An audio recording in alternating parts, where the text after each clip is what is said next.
Assistant to the President for Homeland Security and Counterterrorism, and he will take questions from you about the events of last night and yesterday afternoon, and what preceded those events.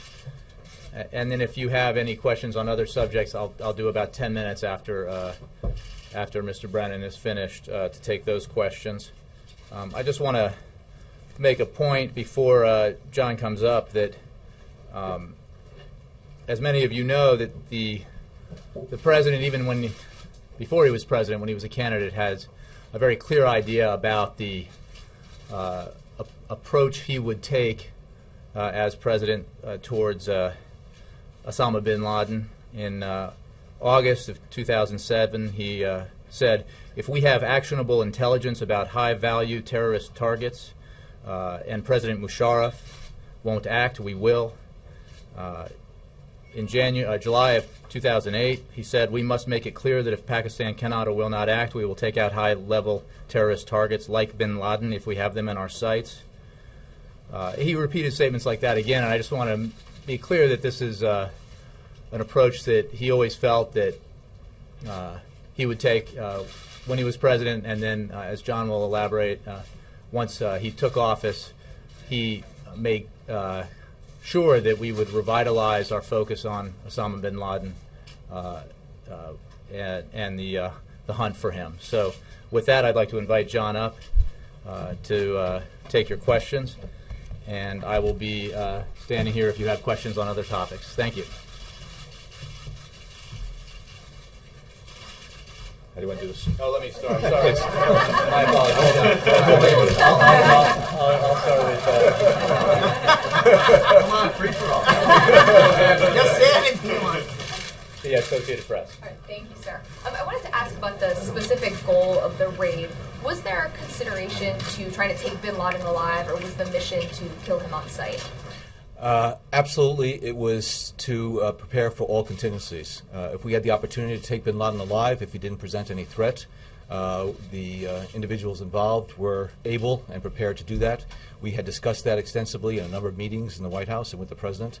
The concern was that bin Laden would oppose any type of capture operation. Indeed, he did. It was a firefight. He therefore was killed in that firefight, and that's when the remains were removed. But we certainly were planning for the possibility, which we thought was going to be remote, given that he would likely resist arrest, but that we would be able to capture him. So you went into this operation believing that the most likely outcome was that he would be killed on sight? We were trying to make sure that we were able to accomplish the mission safely and securely for the people who were involved. We were not going to put our people at risk. The President put a premium on making sure that our personnel were protected, and we were not going to give bin Laden or any of his cohorts the opportunity to carry out lethal fire on our forces. He was engaged, and he was killed in the process. But if we had the opportunity to take him alive, we would have done that. If I could just ask, have you been able to determine how bin Laden was able to hide in this relatively prominent location, and do you believe the Pakistanis when they say that they had no idea that he was there? People have been referring to this as hiding in plain sight. Clearly this was something that was considered as a possibility. Pakistan is a large country. We are looking right now at how he was able to hold out there for so long, and whether or not there was any type of support system within Pakistan that allowed him to stay there. We know that the people at the compound there were working on his behalf, and that's how we ultimately found our way to that compound. But we are right now less than 24 hours after this operation, so we are talking with the Pakistanis on a regular basis now, and we're going to pursue all leads to find out exactly what type of support system and benefactors that bin Laden might have had. Well, you don't necessarily take them at their word that they didn't know. We are pursuing all leads in this issue. Karen.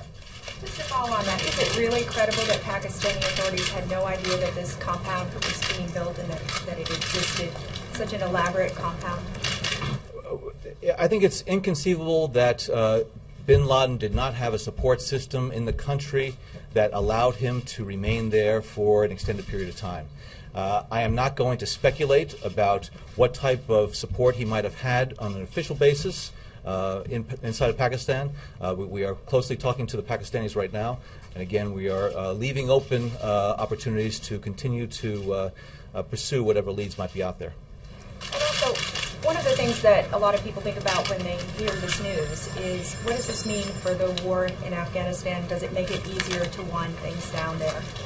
I think the accomplishment that very brave personnel from the United States government were able to realize yesterday is a defining moment in the war against al-Qaeda, the war on terrorism, by decapitating the head of the snake known as al-Qaeda. It is going to have, I think, very important reverberations throughout the area on the al-Qaeda network in that area. This is something that we've been after for 15 years. It goes back before 9/11. So I think what we're doing now is going to try to take advantage of this opportunity that we have to demonstrate to the Pakistani people, to the people in the area, that al-Qaeda is something in the past. And we're hoping to bury the rest of al-Qaeda along with bin Laden. Okay. In the situation room yesterday, could you describe how you were monitoring the goings-on? It's been described as a very tense, understandably a very tense scene. Were you watching the operation? Were you listening to it? How were you getting your information? The principals convened yesterday around midday. There were others we were here early yesterday morning. The President joined us then early afternoon before the operation got underway. When the operation did get underway, then the President rejoined the group, and we were able to monitor in a real-time basis the progress of the operation from its commencement to its time on target, to the extraction of the remains, and to then the egress off of the target. It was probably one of the most anxiety-filled periods of time, I think, in the lives of the people who were assembled here yesterday. The minutes passed like days, and the President was very concerned about the security of our personnel. That was what was on his mind throughout, and we wanted to make sure that we were able to get through this and accomplish the mission. But it was clearly very tense, a lot of people holding their breath. And there was a fair degree of silence as it progressed, as we would get the updates. And when we finally were informed that those individuals who were able to go on that compound and found an individual that they believed was bin Laden, there was a tremendous sigh of relief that what we believed and who we believed was in that compound actually was in that compound and was found.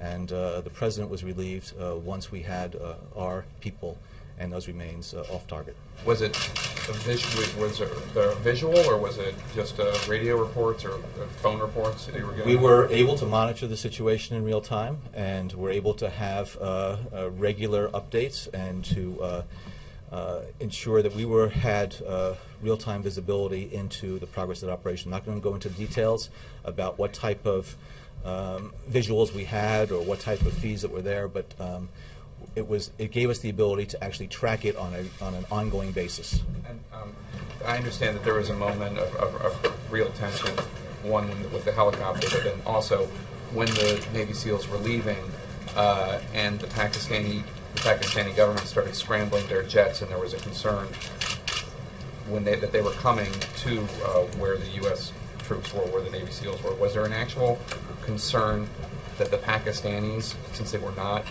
apparently informed about this military operation, was there an actual concern that they might actually take military action against Navy SEALs?